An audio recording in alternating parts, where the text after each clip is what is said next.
hang on a minute. This is definitely not a McDonald's circa the release of Mulan. No.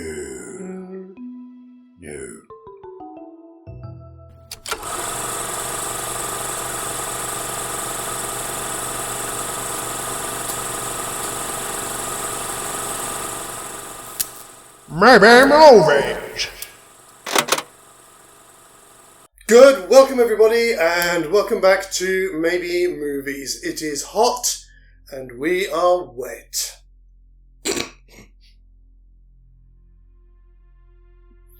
I have nothing to add.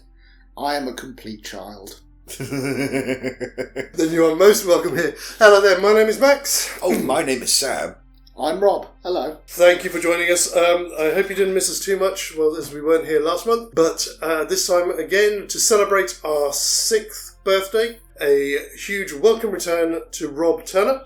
Hello. But nice to be back. Thanks for having me. Yes. You're most welcome. And do we have a crossover for you? Indeed we do. If you take a little look over here. It's all gone a bit timey-wimey. A bit wibbly-wobbly. Timey-wimey. Yes, with Back to the Future and Bill and Ted's Excellent Adventure. We have to get that right for next time. Yes. But before we do, we're just going to take a quick leap back into our crossover from June, which was Stir Crazy and Death Warrant, which became Stir Warrant and Death Crazy. If you were with us, then you'll know that Sam and I, in the end, voted for Stir Warrant. Yes, indeed we did. And then we left it over to you guys. Now, I do have to hold up my hand and apologise. The one place that I did forget to post our poll, which is the one place that we normally get most of our votes from, is the community tab. So that's on me. I'm terribly sorry. But we did still get some votes from Twitter and from X. 3 votes. Oh well. We go with what we've got. We do, yes. And it was all but unanimous by a stonking majority of 4-1. Stir Warrant is our maybe movie for June 2026. Yay. And we'll be here with a fanfare. So yeah, that was again another weird one. It was I wanted to do a Wilder and Pryor for a while, and then teaming it up with a Van Damme vehicle from the 90s. It was interesting. Yeah, it was, yeah. But yes, now it is time for us to get all timey-wimey. Oh yes, wibbly-wobbly. Let's very quickly look at our acts. Let's get those out of the way first of all. Okay, sure. So for Bill and Ted, it's pretty straightforward. Film's an hour and 26 minutes. I called the end of Act 1 as Let's Reach Out and Touch Someone, which is the first time Bill and Ted Oh yes. travel back in time on their own. Of course. Yep, sure. Which is about 22 and a half minutes in. And then the end of Act 3, I just called it Full Circle K. Yeah, we gotta get back to the report. Rufus! When they are the other side of the conversation outside the Circle K. Of course, yeah. Which is about 53 and a half minutes, which then leaves just over half an hour for all of the chaos in present-day Sandiness. Of course. Yeah, that's pretty much how the film's divided up, so that makes sense. Spot on. What about for Back to the Future? What do you guys think? Off camera, I think you mentioned it, that it's like the inciting incident is when Marty gets hit instead of George. That's the one that makes sense to me, because that's when he changes his future and sets everything in motion.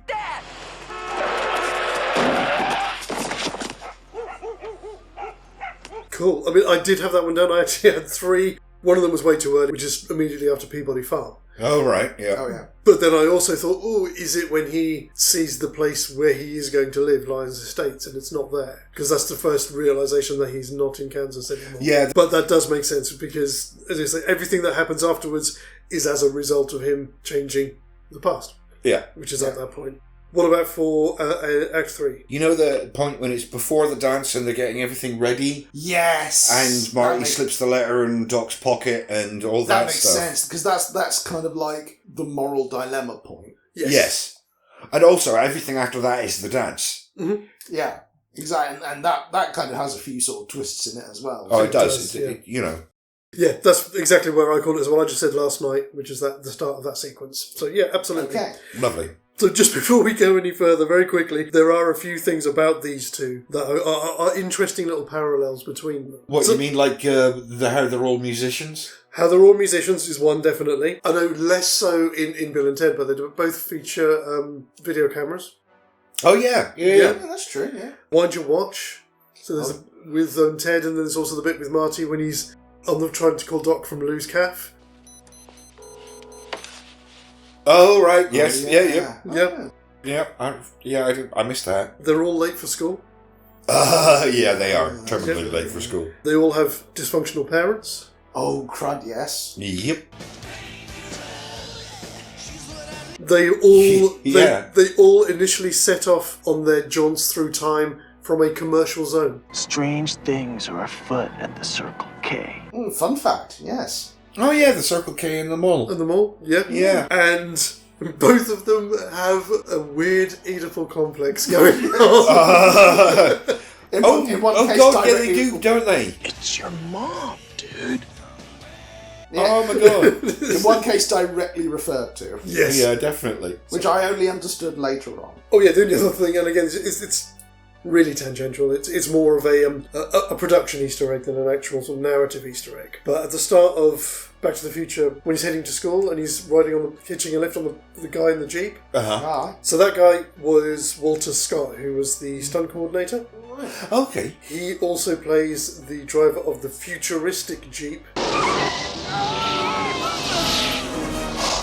during the hoverboard sequence in Back to the Future Part 2. Right. And he's also the train conductor when Clara pulls the stop cord on the train in number 3. Ha! fun fact. All right. Okay, so that's a bit like Pat Roach and all the... Oh, in the indie movies. movies, yes, yeah, absolutely, yeah, good call, yeah. Pumpkin! Junge! It's like poetry, it rhymes. What's our setup here? Well, I mean, I don't know. Are we just swapping our protagonist? I think that's going to be the easiest way. So we take Marty and his family and put them in San Dimas, Yeah. and then Bill and Ted and their respective others are in Hill Valley. Yeah. Intrigue. Well, it works. They're both set in California. They're both set in the mid to late 80s because one's 85, one's 88. There are a lot more things in common these films have than you might realise, aren't there? Yeah. They really are. It's almost as if it was set up through time. Dun, dun, dun. So so Doc then remains in Hill Valley, and so Marty has Rufus as his time travel mentor instead. Yeah, I think that's what I'm saying, yeah. Yeah, that works. Okay. What I thought we might want to do with this as well. We haven't got the duo here with them being split up. Right, okay. To give extra motivation to Marty. So if we're saying that the utopian future is based on the music of the Pinheads Yeah. instead of Wild Stallions, my thought was that Marty doesn't seem like the kind of kid who'd be failing at anything. I mean, he does get referred to as a slacker. Why, you're a slacker. That's the thing, isn't it? I mean... Well, yeah, I mean, I always just thought it meant, in his case, he's just a slacker with his timekeeping. But I suppose. Well, I don't know. What is it Strickland says? No McFly ever amounted to anything. in the history of Hill Valley. I mean, he doesn't sound like a grizzled prospector, but yeah.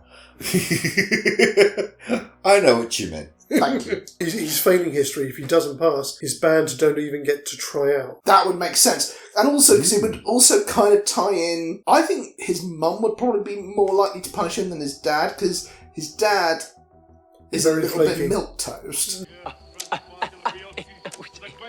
I would think... A little bit? Yeah, but I think they would probably be like, you're going to listen to your mother... And, but like there's always that subtextual thing of he never sort of pushed forward with his dreams of being a writer. So him sort of going with the punishment is kind of, I don't think he'd consciously do it, but it would be like letting out a bit of frustration. I mean, I was thinking there are a lot of options that we've got in terms of ways that we could restrict him from the audition or from the performance. But I think bringing his family into it straight away is probably the best And they way to are go a bit about dysfunctional anyway. it. Yeah, absolutely. Okay, that works. I'm going to say that we put the family in Ted's house. Because I think Ted's dad... I mean, yeah, okay, he's a police captain, but his house isn't quite as nice. It certainly looks lower class than Bill's house, because they've got that big garden. I think they've got a swimming pool and stuff. And obviously his dad's got the trophy wife. Yeah, that would work, yeah. Yeah. make use of the sets that we have available to us, right? So let's do Marty in Bill and Ted's second. Please. And look at Bill and Ted. I think we should call it Bill and Ted's Excellent Future. Excellent! Cool. Yeah, okay, yeah. Yeah. So for that one, what I was going to suggest is, rather than it about one of their sets of parents not meeting, because it is again about family, that film, let's play off that and bring their dads into it a bit more, because there is animosity between their dads. Oh yeah, there is, isn't there? Yeah. They don't like each other. They do not get on at all. But what if... Oh, that's even better. Ooh, intrigue. What if the only reason that they don't get on is because something happened back in the past that drove a wedge between a friendship they had that was almost as strong as their son's? Ooh. And the thing that I caused like that. and the thing that caused the wedge between them is their children going back in time and creating the wedge. Oh, wibbly wobbly timey wimey. I like it. Gold star. Yes. Oh. No, that's my suggestion. Yeah, that works. So I'm writing down Dad Wedge. Dad wedge. Dead wedge. Just add an extra E on there. Or an I before the E, because that makes it something very different. Exactly. That's something I think people would have to pay extra for. Oh dear. Daddy, would you like some sausages? Daddy, would you like some sausage? Sorry, carry on. Give me a second. Later. So that means our respective, I'm going to call them time travel gurus, stay in their respective home. Doc stays in Hill Valley, and we get Rufus from the future it comes to San Dimas. Yeah. Right, gotcha. Yeah. So we are under normal Maybe Movies rules. We have a Because movie, which we can bring in to fundamentally change something about the film once it's started to keep it rolling. Otherwise, we need to think our way out. If we can't, that's a wrap. Indeed. From the beginning, so what do you reckon? The first scene, the clocks, plugging in the guitar to the amp and getting a phone call from Doc and going, oh gosh, we're late. I think that's going to play out the Yeah, same. I don't think you really think you need to change anything. No. That does kind of fit them, yeah. It does, yeah. They're not really skateboardy though, are they? I just having them run. That'd be quite funny. So as a slight nod to something that's in Bill and Ted, which oddly enough is actually a bit of a nod as well to something from Back to the Future 3, because when they first arrive in the Old West... Watch out for the horse crap, Ted. Thanks, dude. Oh, that's right, yeah. What about when they come in, Ted kicks Einstein's bowl that's got all the food in it, and it's the bowl that skitters across the floor and hits into the case of plutonium under the bed. Oh, nice. right. Yeah, that works. So we still get that. They still get that reveal. Yeah, I see what you're saying. Yeah, absolutely. Indeed. Yeah. Indeed, yep. But then, as you say, yes, we still get the stuff with the amp. And then, I suppose, logically following on, we're going to get the scene with them turning up to school late. Strickland is going to confront them. Yes, I mean, if you... No, it's fine, carry on. At this point, you largely don't have to change anything. We do tend to find a lot of these that the Act 1s generally run which on makes rails. sense. Oh, but I can throw this in, having sort of background things happen that could allude to future timey-wimey stuff. So, for example, in Bill and Ted 3, there is a killer robot character, and it could be quite funny just to have him sort of pop up in a Where's Wally fashion. Okay. Yeah, why not? I don't know, I've not seen number 3. So Oh, does he good, look I like a like robot? Does he look human? Is he an He android? he kind of looks like a human iPod. Okay. The slightly different dynamic between them and Strickland, but... Largely the same. yeah. Yeah, it's It's going like, to be more... you two are both knuckleheads. Yeah. Like there'd probably have to be some kind of plural as opposed to just saying slacker. It's like, you two are a pair of meatheads, butt muffins, whatever you want to say. Now, this is where it starts to get a bit wobbly, because immediately after this would be the audition. Sorry, just very quickly, just to stick on that scene with Strickland. It's an opportunity to throw in a nice moment where he can say, you are a disgrace to your families. Ooh, Because yes. their fathers are both quite successful in whatever it is they do. See, I can incorporate a bit of real life into this. Right. Because my dad ran his business opposite our house. Mhm. And the IT teacher I knew, I'm not going to say his name, and I was crap at IT, he hated me, and he would make fun of me, because my dad ran this framing supply business, and he'd be like, oh, you did well there. Perhaps your dad will give you a bit of framing material for being good. He was a knob end.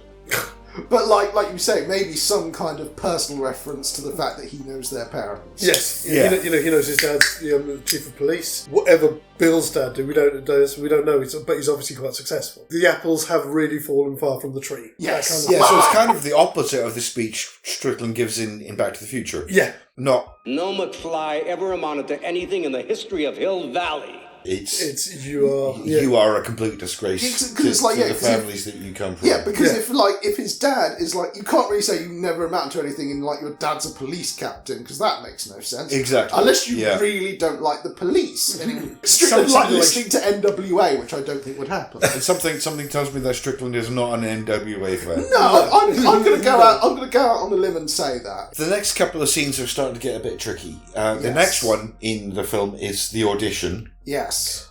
In front of Huey Lewis. Yeah, indeed. Yeah, the actual Huey Lewis. Yeah. I'm afraid you're just too darn loud. It would kind of go the same. It's the two of them trying to think that they can try out for the band. And to be fair, being loud still tracks. Yeah. Like Rufus goes to come and goes they do get better. Yeah, I'm sorry, lads. You just can't play. Yeah. All right. There we go. Yeah. Okay. Yeah. I'll agree. Mm-hmm. But the next scene is getting kind of tricky, because that's when he meets Jennifer and they're discussing their camping trip at the lake and the whole story about the clock tower. This is where we could end up going into the alternate thing. Just going to throw this out there. If we're doing it so that these things are swapped over, it can be that the princesses are high school students in this story, and Jennifer is a single princess in the other story. That works. Right. Okay. Yeah. No, you're right. You completely sidestepped my my problem. Take it. Here you go. Oh, sorry. Yeah. Oh, cheers.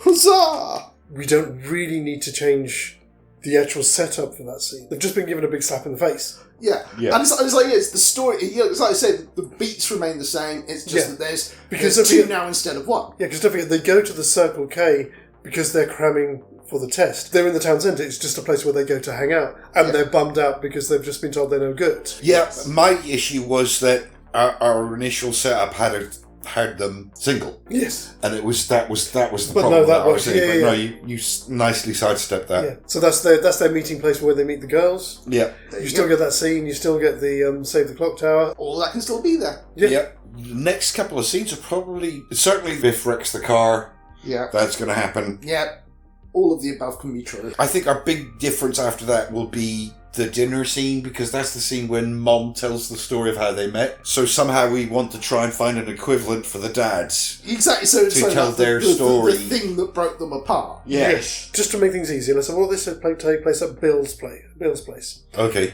Because I think Missy in particular, but also Bill's dad, I think is a little bit more forgiving of Ted than Ted's dad is of Bill. Oh, very much so. Oh, yeah. The whole so it makes sense that Ted's around there all the time. So, he joins the family for dinner. Yeah. Yeah, which to be fair, yeah, I can see Ted doing that, Yeah, I can go along with that. Because I was suddenly thinking, we lose the Biff figure. So why don't you make like a tree and get out of here?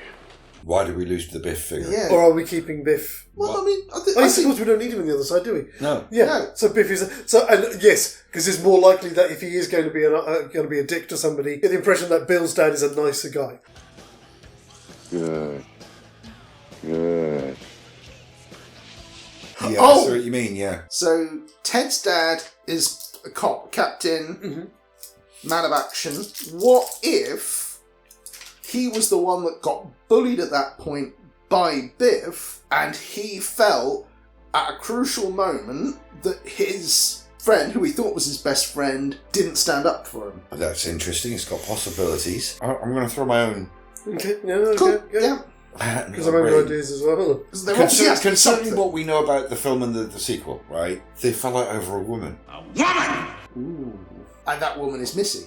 No, because Missy doesn't exist. Of course she doesn't. Sorry, my mistake. At this point, it doesn't really matter, but it could be. Going into the future or going into the past, Bill and Ted are going to get the attention of said girl, which unites the two men in their hatred of Bill and Ted.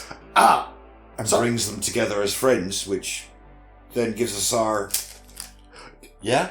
Cool. Oh, Can I add something else to that? Absolutely. Even though this character isn't Missy, she looks like Missy and is played by the same actress, tying in with the whole Back to the Future people playing each other tying in thing. I was about to say the same thing. I was about to Rock say and the same. roll! I was actually about to say the same thing as well. So, Yay! Mutual! because don't forget, Missy's only about 3 years older than Bill and Ted. Because he even says, do you remember when she was a senior when we were freshmen? So the woman that they fell out over is Missy's mom. Ooh, of course. Oh, wow. And that ties in with the joke. That ties in with the... Thank you. Nice. Oh, good work, team. There are multiple levels this one works out. Wibbly wobbly, timey-wimey, dodgy-wodgy. Yes. Ted's dad's working late, so he ends up crashing out over there. When the doc calls to say, can you swing by and pick up my video camera? Yep. Yeah. When they turn up at Twin Pines Mall, they're probably filming each other. Yep. Yeah, Getting up doing to stunts nonsense and as things. they doing stupid things because, bless them, they are lovely, but they are idiots. Which does give us an option if we want to throw in a complication later on. That they're obviously filming all of the stuff for Doc, but then they run out of film because they've wasted lots of the film filming each other on the way there. Yeah, I could imagine, them doing something like that. That could even be the reason that Doc Brown never gets to see what happens at the end of the... Yes. Ooh, nice. They found me. I don't know how, but they found me. Run for Marty! But they turn up, hey, Einstein dude, to the dog, obviously only to the dog, and blah, blah, blah, blah. Yeah. Doc is going to have a bit of a harder time with their attention span.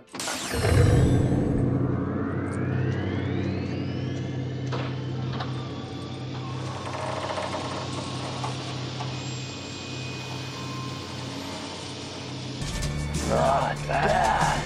Yeah. Or we're certainly with Ted. Bill's clearly the more intelligent of the two. But even he has his limits, I'd Yes. argue. Yeah. So we're saying that bit all goes the same? Yeah, Yes. I think largely, yeah. Because they never really... Oh, I don't know, I suppose there is the moment where Bill thinks that Ted's dead. It's just the thing when Doc gets shot. But that's like third act, isn't it? So we can, we'll go a while before we get to that. No, I'm talking about at the start when The start, when yes. the Libyans turn up. Oh, yeah, of course, yeah. Oh, Are we happy that they react basically the same way as Marty? you've got to 'Cause they are a imagine bit they would. clueless. Like, they're only human, yeah. Yeah, they're a bit clueless, but guns are guns. Yeah, exactly. They're not so daft they don't have the sense You know, of Daka self-preservation. does get a response from people. This is just like Frontierland.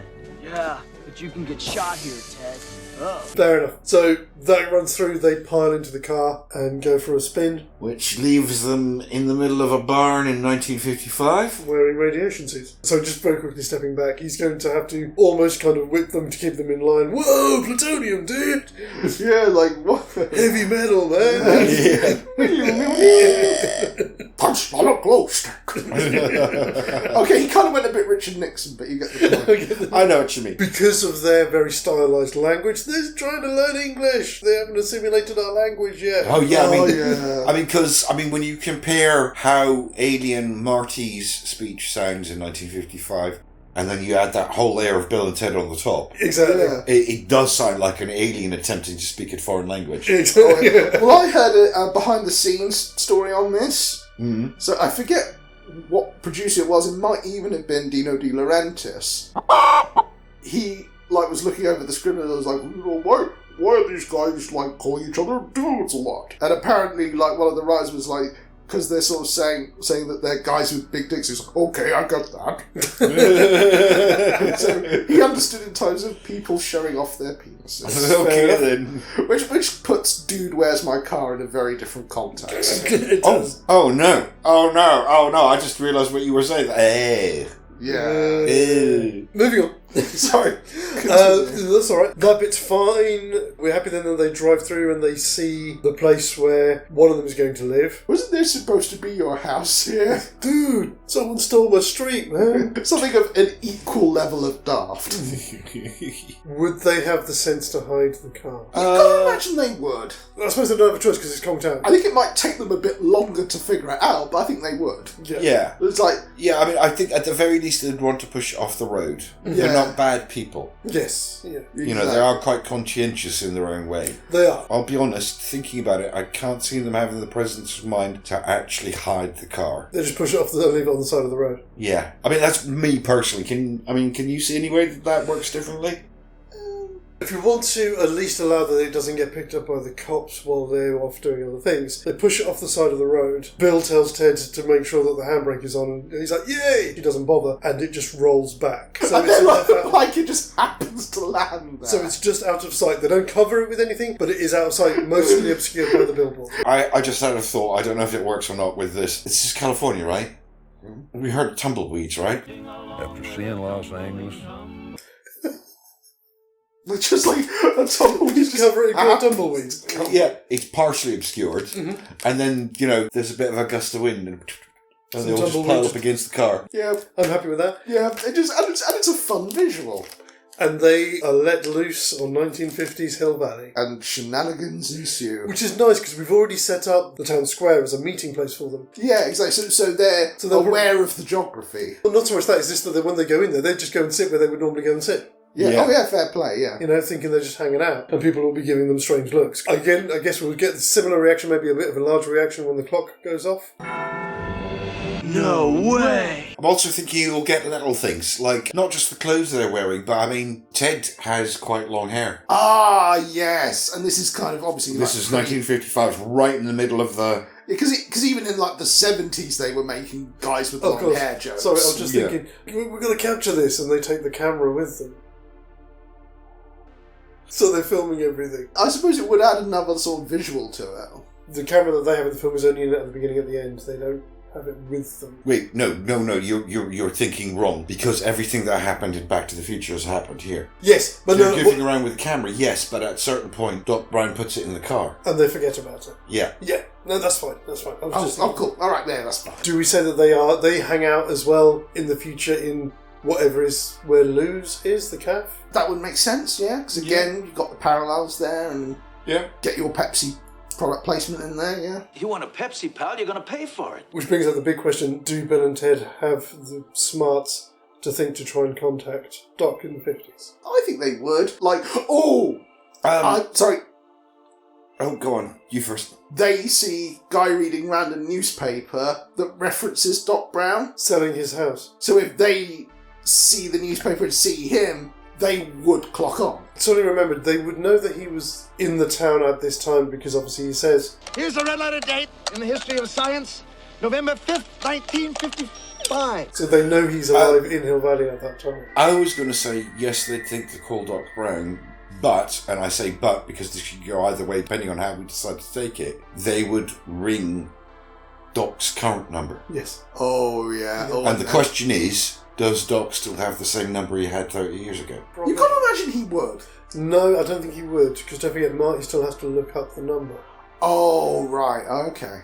So they can try that. It's just, I'm sorry, this number isn't recognised or whatever. Yeah.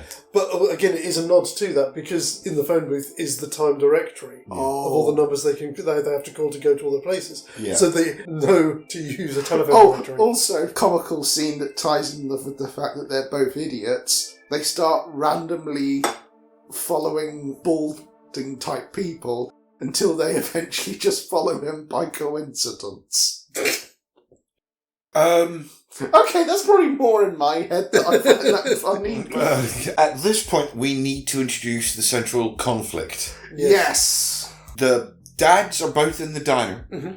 Yeah. Because it's where they hang out, right? Yeah. And their girl, Missy... Indeed, well, pre-Missy. Is, I want to say, being harassed by Biff. Yeah, which makes sense. Mm-hmm. No, you want me to give it to you. Shut your filthy mouth. And the boys stand up and confront Biff. Biff, don't be a dick. Bill and Ted's attention. Mm-hmm. Yeah. Dad? After that, it starts to get a little bit wibbly-wobbly. We need something to happen that's going to draw Missy's attention to Bill and Ted. And also mean that we don't get the moment where their dads separate. Of course it is. Sorry, do you mind? No, go on. So they come out of the phone booth, they've not been able to get hold of Doc. As you say, the dads are sitting in there. Missy's mom comes in. The dads get a bit sheepish because, they're teenage boys. Yeah. Biff comes in, and starts hitting on Miss. Oh, just call her Missy. Bill and Ted come out of the phone booth. Well, that's your mom, dude. It can't be my mom. Maybe it's your mom's mom or something. Yeah. Oh, yeah. But then it's Bill and Ted that stop Biff. Yeah. So nothing impacts the relationship between their dads. Yeah. Yeah. Because in the original history, they both went to confront Biff, and then after Biff ran off, they started to fight over who was going to walk her home. Yes. Yes. That's what began their rift. Mm-hmm. And by stepping in, Bill and Ted unite them in their hatred instead of... in their hatred of them, rather than of each other. Without being aware of the fact that they're actually their kids. Yeah. Wibbly wobbly timely, Oedipal, blah blah blah. And that's what we call Act 1. Yep, that is Act 1. Yes. So do we say then that Bill and Ted both walk Missy home? I think that makes sense. I think they would think nothing of it because they're probably not consciously thinking of it. Yeah. Yeah, they're not trying to flirt with her or anything. It's just the way it happens because they're such nice, friendly guys. Hi, guys. Hi, Missy. Mom. It's not like a princess's thing. Like I said, just a coincidental thing. Yeah. Because they don't want her to get attacked again, and they don't realise that their future parents are seething about it because they're not particularly aware. I mean, there could be a moment, again, to ape a little bit from Bill and Ted, where Ted says to him, dude, your mom's mom is hot. Shut up, Ted! Yeah, classic. Oh, Jesus. Oh, dear. Sorry, that just makes it all the weirder in the original film, saying that his dad wanted to date his future stepmom's mom. Yeah. And ended up with her daughter. Oh, God. Yeah, no, I had the same thought. It's weird on top of weird.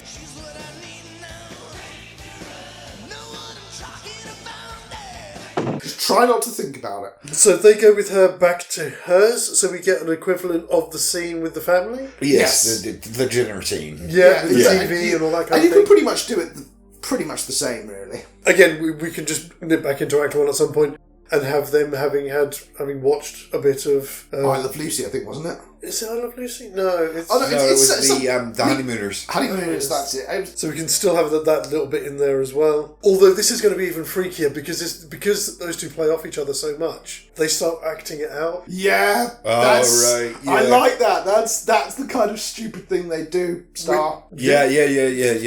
Which that's gets a nice touch. I think, well, because they've both got really good comedic timing. I can see them doing it. Yeah. Which just confuses the family because how could you do that? Yeah, how do you know what's... Yeah, exactly. What do you mean you've seen this? It's brand new. I'm going to, probably a few times on this, going to rely on the fact that Bill is the clever of the two. Yeah. He's the one who's taken the page from the telephone directory. Yeah, of course. And they ask where that street is. Yeah, of course. Yeah. So they can go and meet Doc. Help us get back to the future. I imagine this scene is going to kind of run on rails, but with variations. Because Bill and Ted aren't clever enough to actually accurately explain what the flux capacitor does. It's the flux magug that you said makes all the stuff happen. The shiny spinny thing. Yeah, exactly. The flush capitulator. Yeah, exactly. The flux capitulator. You know what the flux capacitor looks like, don't you? You made the triangle of delight.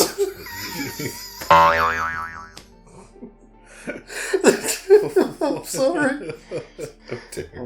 You're terrible, Mario. Oh my god. This is going to get a bit tricky because, of course, Doc is going to try to explain things to them that they simply aren't going to understand. But you can sort of Simpsonify it where he does the initial explanation straight up and they are dumbfounded. No way! And then he dumps it down for them. And then we bring out the hand puppets. Yeah, okay. Yes. Yeah, the hand puppets. That's a nice touch, and I think we should insist on that. Yes! There must be hand puppets. There must be hand puppets. They do pick up on it enough that, it's them that come up with using the time trick of going back in time. Oh, yeah, they're not stupid, but when Doc is talking about actual science... Yes. It is a little bit above the pay grade, let's be honest. The flux capacitor, the 121 gigawatts. Mm-hmm. 21 gigawatts! He has to be reminded to wind his watch. It's like, you need a little extra. And by the look of it, it's a digital watch. Oh, good point. Okay, no, that works. That's fine. I was just going to say we can also, with this scene here, feed into a little bit from part 2, where you'll have probably Ted in the background. He's trying on the mind read machine. Yeah, oh, absolutely, yeah. And then sticking his finger in a socket. Yeah, exactly. Just doing daft. That was awesome, dude. And they'll be like, "Yeah, dude, we can hang out. We get some 1950s guitars, and we can jam." And then we get, "You've not interacted with anybody else today, have you?" Exactly. Well, except for my dad and his dad and her stepmom's mom. Bogus! Light bulb. Because they don't have a family photo. They're starting to disappear from the footage they shot of themselves on the videotape. Oh, stop! Can you feel it? Yes! Yes! Oh, yeah! I have exorcised the demons. That's good. That's good. They then figure out what they've done wrong. So now you've got to go and drive a wedge between your parents. Yeah. Yes. Which is kind of a challenge in and of itself, because they're nice guys. They know how to do that. And the way they could do that is them playing the concert, and one of the dads likes their music and the other one doesn't. Well, I was going to say, would they go with the doc to the school? And they're like, which ones are your dads? You can see them together, and they're best pally and all this kind of thing at the lockers or whatever. There's two ways we can go with this, because don't forget, Ted's dad goes to Oates Military Academy. Of course he does, yes. Which is where he wants Ted to go to. So yes. That could be a thing. But the other thing I was going to suggest, because in that respect, Ted's dad is a bit more physical. Yep. Than Bill's. Yep. What about if Biff wants Ted's dad to join his gang? Ooh. And they are used to wailing on Bill's dad. I don't know. I think there's difference between being sort of tough and being mean. I wouldn't go so far as he'd go mean. I think it's a cool idea, and I think as a kind of what if that's kind of cool. But I don't know. Just this story, I'm not so sure. I could see a potential version of what you're talking about. Not so much that they specialise in picking on Bill's dad, that because Ted's dad has joined the gang, they want him to prove that he's no longer aligned with his old friends. Okay, that's and so they're better. bullying him to go after Ted's dad. And he won't. Bill's dad. But he won't because of their friendship. And there's the friction. We've got the friction. Does kind of end it on a bit of a sad note, though, doesn't it? It does a bit. I'm saying I can see there's a version where that works. I'm not sure if it's necessarily the best idea, but I can see where it would work. Well, so let's kind of have our cake and eat it if we can. Mm-hmm. Mm-hmm. Ted's dad is not a part of their gang, but they want him to join. Yeah. He's resisting. Yes. But then sees an opportunity that, well, actually, they're in their senior year or whatever. Maybe if I do, I can provide a buffer and make these guys stop wailing on Bill's dad, and I don't have to do it for too long, because over the summer, I'm going to military academy. We complain to them he's being leaned on to try and join Biff's gang, and he eventually then decides to do so for noble reasons, because he thinks he can protect Bill's dad in doing so. I get the concept. I think it's a lot for an audience to take in. And then, in which case, then we go back to the simpler method of they want to set up Missy with one of the dads. So then it's their love triangle that splits them apart. So maybe the difference in this story is instead of going after one of the dads, as it would have been in Back to the Future, they go after Missy's mom. Yeah. And coach her. But she's more interested in the two of them. Hi, guys. Initially, yeah. So they're like, Bill's dad, George really, really likes you. Why don't you ask him out to the prom?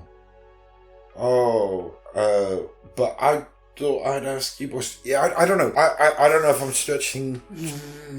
We are having problems here, aren't we? We are having problems. Because I think the problem is there's some really interesting ideas, but the thing that kind of is the issue is how can you end this on a high? Which is the tricky bit, because whilst it's the through line. There's a subversive element to this that I like. And it kind of goes in the face of kind of like the Capra-esque element of what Back to the Future is. But then, like, how do you get that sort of satisfaction at the end of something good coming out of this? We are starting to have problems here. I don't know. I think this might be a bridge too far. And like I said, I don't think it's for lack of trying, because I think there's some really cool concepts here. I think it's the tying together of the concepts. It's getting everything to follow through to an ending that actually makes sense and is satisfying. Yeah. I mean, there's some interesting ideas, but the actual action we're talking about at the moment is quite boring. Yeah, and it doesn't quite fit. Oh boy. Oh boy. To make the story work, we're having to create elements that didn't exist in the original film that we don't have reference for.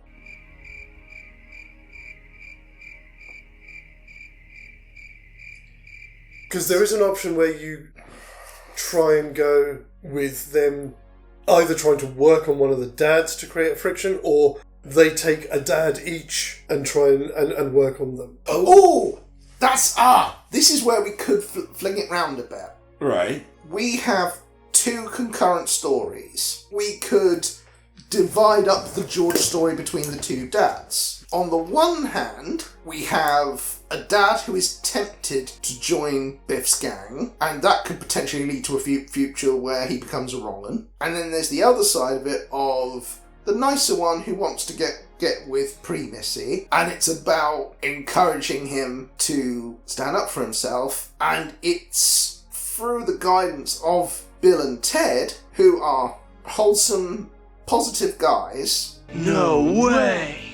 Yes way! But one gets the courage to stand up to Biff and say, actually, nuts to you, mate, you suck. Mm-hmm. We still get our good cathartic punch to the face moment, and I've got sorry, finish what you're going to say, because I think I've got an idea, but go. Yeah, and then he gets the dance, so it's more begrudging, but at least it does end on a high. Well, I was going to say, you've got on the one side, you've got Ted's dad, who, as I said, is at the risk of joining Biff's gang and becoming a wrong 'un. So Ted has to, because again, there's that element in Back to the Future where it's about fathers and sons again. Yeah. And obviously, you know that by the end of the film, Marty has a great deal more respect for his dad than he does at the start. So Ted has to find a way of stopping his dad becoming a wrong 'un by convincing him to go to military school. All of the things that Ted's dad... Which is ironic, given that he wouldn't want to do it. Yeah. Oh, that's cool. Yes. Alright, just to put my own tuppence in here, I feel what you guys were saying. Can you feel that, buddy? Huh? Huh? Huh? And I'm going to say yes, but the interesting thing is the trick with the photograph isn't family disappearing. It's them being slowly clothed in combats. Oh, because nice. if their dads are friends, they'll collude together to send both of the boys to the Oats Military Academy. I think we all get them there. Get down and give me infinity. Yay! We all get stars. Go team! Stars all round. We got there in the end. As important a part of the story as Lorraine is, it's still a guy's story. Yeah, predominantly. It's still about his relationship with his father. Yeah, so I think we still have that, and we can put Bill's dad in the role of the one who's going to be the one to knock out Biff. But then what we do is we flip it to set the future events right. Missy goes off with somebody else who we never even see throughout the entire film. All right. Oh, there we go. And so it's like the animosity can remain, but on sort of more kind of begrudging level. Rather than them having to create a big falling out, it's just they have to separate them. And then the natural course of time, because of their experiences, when obviously his dad goes off and whatever he experiences in the military, whatever Bill's dad goes off to do, that's what creates... So it's a bit more Fox and the Hound as opposed to... All right, because again, if we're going to play into this, let's play into this. So Bill's dad's going to the Peace Corps. Ooh, nice! Of course it is. Yeah. There we go. It's a little bit maudlin, but, enough to be on and up, though. I know, that's brilliant. That'll do. Yeah, I'll go for it. So while the two of you put your heads together and think about how we're going to make the rest of this act work, I'm going to talk to those lovely people over there and do a quick shout out. And this one is actually kind of poignant for our crossover this month. This one is for a channel called Chill City FM, and they do a lot of 80s and 90s style synth. They're normally sort of long play videos of bespoke synth music that is supposed to inspire memories and nostalgia of the 80s and 90s. It's a great channel, they do lots of different stuff, and it was actually the thumbnail for one of their videos that actually suggested this crossover. It's actually this one, which will be on screen now. It was from that, it was like, oh, it's right there. How could we not? I love it. I listen to their stuff quite a lot when I'm editing, rather than just editing in a quiet cell. No, anyway, do check it out. And I was talking to him the other day. I messaged him saying that we were going to be doing this, so he wished us luck and everything. So thank you, and keep up the great work. Thank you. Xadrum is more than just curious content on YouTube. We're also a small publishing house with books covering a range of genres from 1940s pulp adventure to children's novels and even a touch of the macabre for those who like their literature on the dark side. Our titles are available in both paperback and ebook formats. Ebooks are available on Amazon, but physical copies can only be bought exclusively through our website at xadrum.com. Jeff's got enough cash as it is, so why not help us little guys grow and thrive? Links can be found in our banner and in the description to all of our videos, and we look forward to helping you indulge your itch for escapism.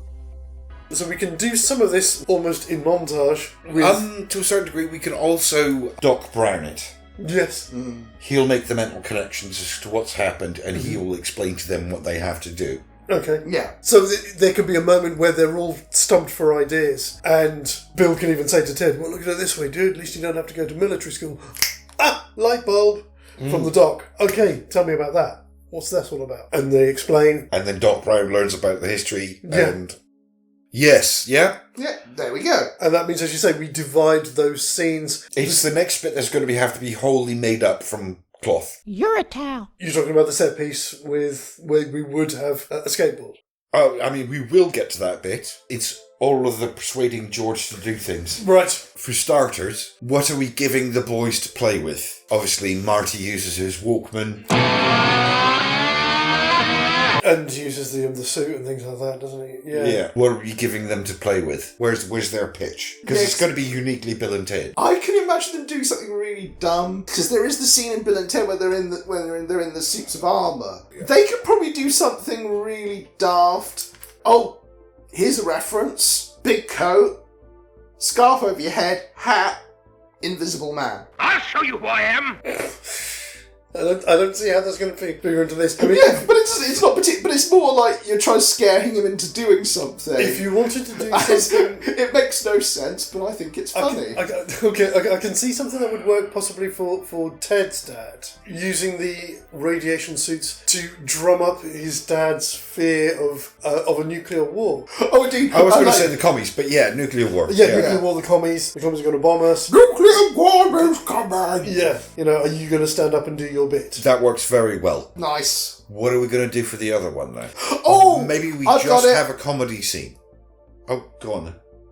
Because in this time, It's a Wonderful Life would have come out, and granted it would have been an obscure film at the time. It was an obscure film, but they were showing it on repeat by the 50s on television. Having one of them say, I'm your guardian angel, and you have to do this. I think she's got it. I think she's got it.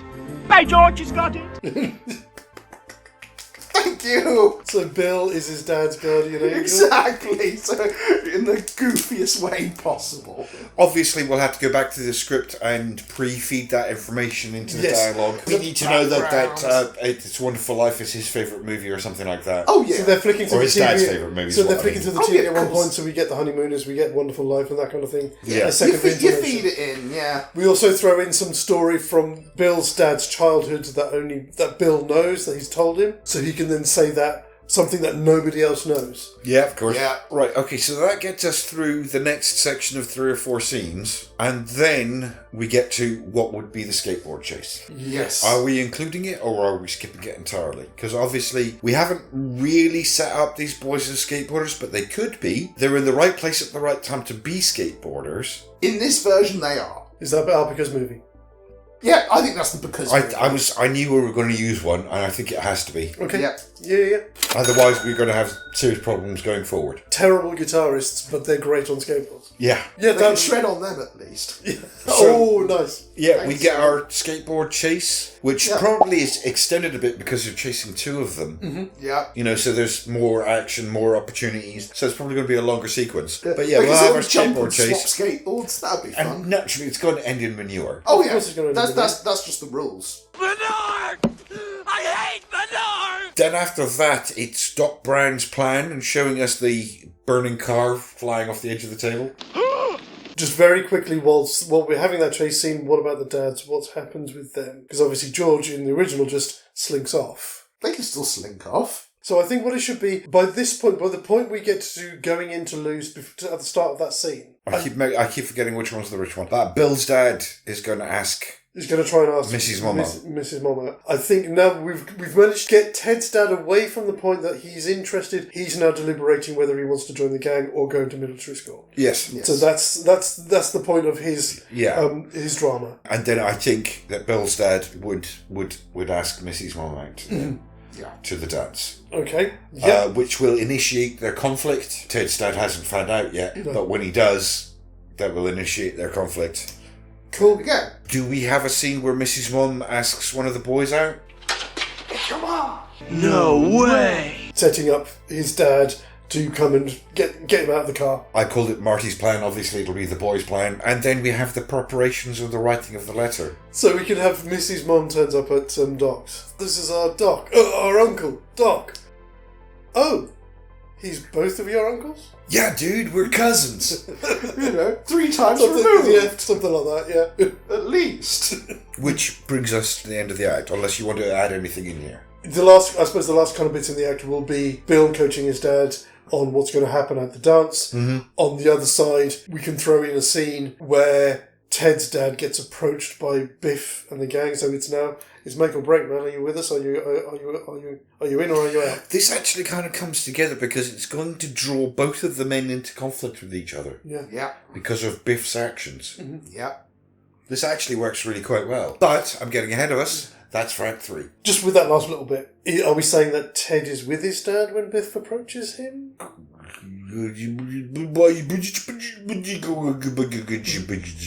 I think he will, but ultimately it won't matter.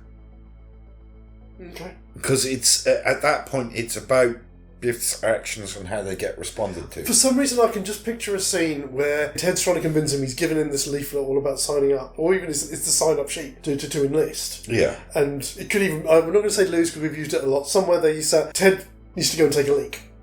And so he leaves his dad looking at the piece of paper. Uh-huh.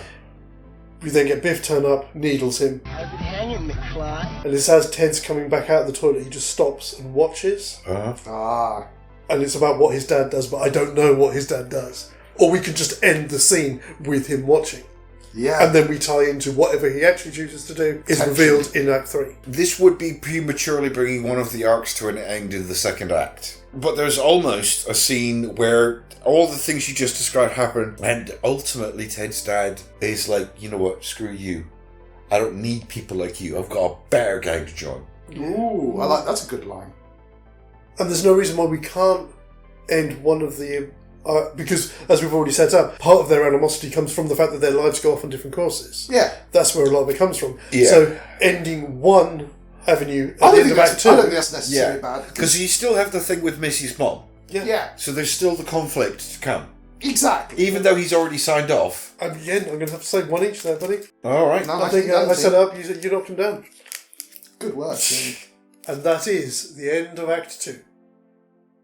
It's all come down to this. Yes, Indeed. it is. It's all kind of in a row at this point. Yeah. From this point forward, we don't need to include Ted's dad at all. No, I think that arc has been settled. Yeah, no, it's about... well, his arc has been settled, but the arc of them being rivals needs to be set in motion. So I think he should still appear at the dance. it's a moment of kind of looking. I know he's leaving, he doesn't say anything, but that doesn't change the rivalry they have over the girl. It doesn't. We need an actual break point to be a foil for their first kiss. Yes. Okay, I've got an idea when we get to it. For this first bit, we don't see his dad at all. Yeah, so we have the dance, we have the parking. Not like I've never parked before. Oh no, I was going to say before all of that, we have them with Doc. Uh-huh. After he set up all of the equipment. Yeah. At first I thought you were idiots, but now we've learned to love each other. And I find out you really are idiots, but you're lovable idiots. Exactly, that kind of thing. Do we think they will have the depth of character to write him a letter? I think they would probably just state it outright. I mean, I think they would try to state it outright. They'd be like, dude, I've got to tell you this. And you just won't listen. But they'll be persistent. Mm-hmm. So there'll be a whole scene of this happening. And then they act it out, because they were doing the acting out before, and that could be like an extra running gag. Oh, yeah. Only this time, the acting out is a serious acting out. I'm still is sitting on the pallid bust of Pallas just above my chamber door. Doc won't listen to them. Because he thinks they're idiots. So I'm going to say they go away, and I mean they, when I say this, both write the letter. It takes both of them to write a coherent letter. Yes, I like it. I have an alternative. Do you tell? Because they don't need it anymore.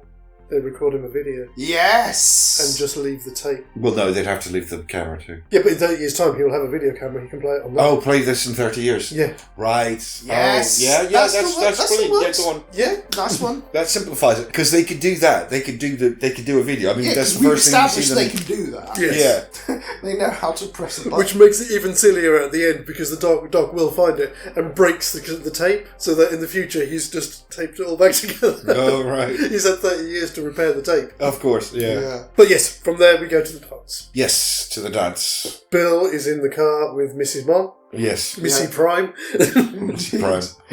Pre-Missy. Pre-Missy is actually better. And that will play through with Biff turning up. Well, looky what we have here. Yes. Missy Minus One. Missy Minus One. Made for $15 million. Terrible working conditions. Yes, but it is an amazing film, Godzilla Minus One. Have you seen Godzilla Minus Zero? I have not. I need to see both of them. Well, it's not out yet. The trailers have just been released. Oh, right. Groovy. Bill's in the car with Pre-Missy. We then get his dad doing the dance on his own. Ted. So where are we going to put Ted?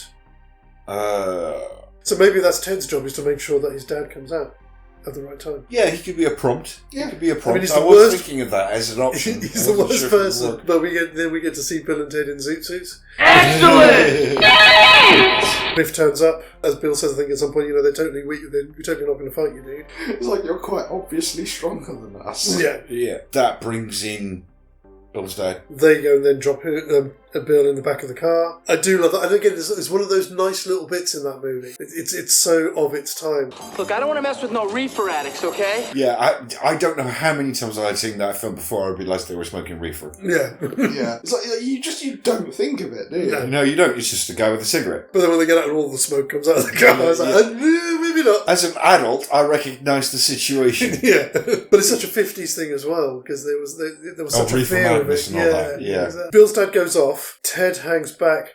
Commotion over there. That draws Ted's attention, which then brings him into that scene. Yes. So that puts both of them out of the way, while we then get Bill's dad steps up to the plate and proves that he's a man. So they both turn back up just in time to see them go off. Yeah, it sounds a little cliche, but sometimes you have to do it. But it's almost a kind of, oh, you're my hero. Yeah. Kind of moments. It has to be immediate because we're running out of time. We've been playing around with our runtime a little bit and we need to get things moving again.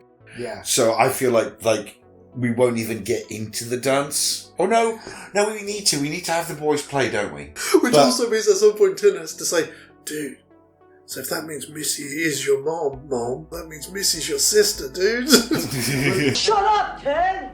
I like it. I think at this point, it's going to run on rails.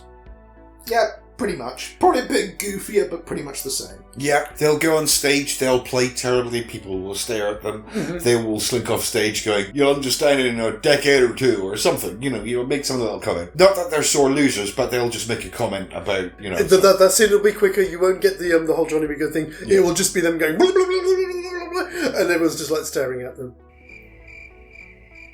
We're wild stallions! Wild stallions!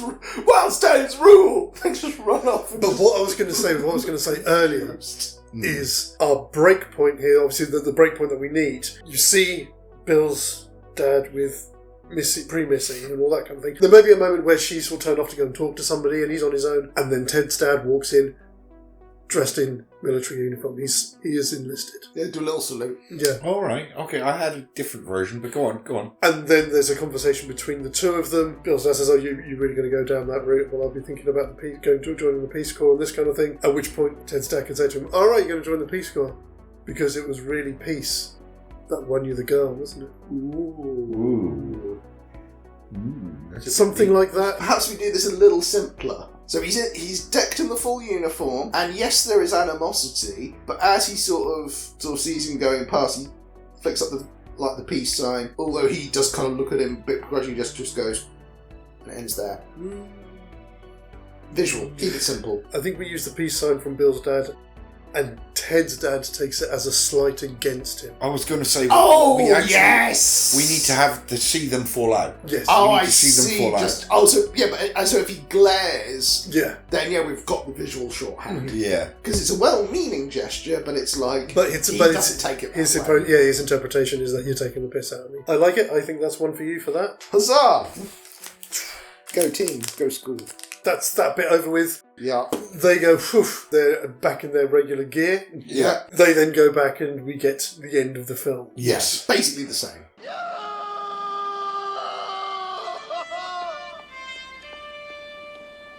With a bit of silliness here and there. Because they are goofs, yes. Rather than doing the time travel trick, it's like, dude, we've got a time machine, dude, we can just go back early. Yeah. Oh yeah, because if you deliver it in that tone, it's almost better, because then anyone who sort of then points out pedantry kind of looks like a dick, because it's like, oh yeah. I take it we go back to what's Bill's house, which is Marty's house in the original. Yeah. He drops them off, and he's heading off to the future, and that's it. That is it.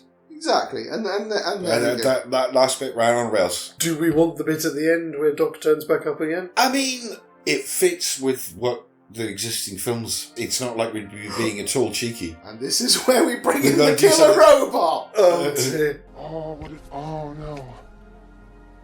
Oh, we forgot about the killer robot. We did forget about the killer robot. Something's got to be done about Dennis the killer robot. Whoa! End credits. Yeah. Fantastic. Are we saying that there's anything different when they come back? I was thinking about this because almost the path we set them on wasn't changing their past, it was preserving their present. But that kind of fits them, really. Yeah, no, that does. It does, yeah, that's true. Because it is largely self-preservation, and they do go on a journey to an extent, but I wouldn't say they sort of grow in the same way that Marty does. The one thing I would say then, which is something I mentioned a few minutes ago, maybe when they do get back, that is what happened. His dad did marry pre-Missy, and Missy is his older sister. Twist. Yeah, I like it. Nice. It's messed up, but I like it. So be right to the end, there'd be this dun dun dun. Ted's like, hey, Missy's your sister, dude. Not my sister. Shut up, dude. Shut up. And then that's just the end credit. There you go. So, somehow we got that. Yes. Wibbly it was a bit tricksy in the middle, but we got there in the end. Definitely wobbly, timey-wimey, and deevy. Well, that is the thing. When you do time travel, it all gets wibbly-wobbly. It certainly does. What with time travel not actually existing? Well, yes, but also the multiple paradoxes that arise from time travel means that you're constantly asking yourself silly questions. Well, because, at some point you do actually have to sort of say to yourself, I'm going to just stop thinking about that now. Also, one other thing that, again, it's a throwaway line and I never even picked up on it till this time when I was watching Back to the Future at the start before he leaves. I'll also be able to see who wins the next 25 World Series. Which ties into Back to the Future. That's clever. Anyway, yes, so without any time travel involved, apart from the natural progression of time, we will see you here next week for the flip side of this, which will be Back to the Adventure. Yes, indeed. In which Marty is going to reach out and touch someone. Not like that. Not like that. I didn't mean it like that at all. That was all in your head. Until the next time, please do look after yourselves, look after one another, and take care. As always, guys, TTFN. And remember, be excellent to each other, and party on, dudes. Well put, sir. Don't nobody go nowhere. Ba ba ba ba ba ba ba ba ba ba ba ba ba ba.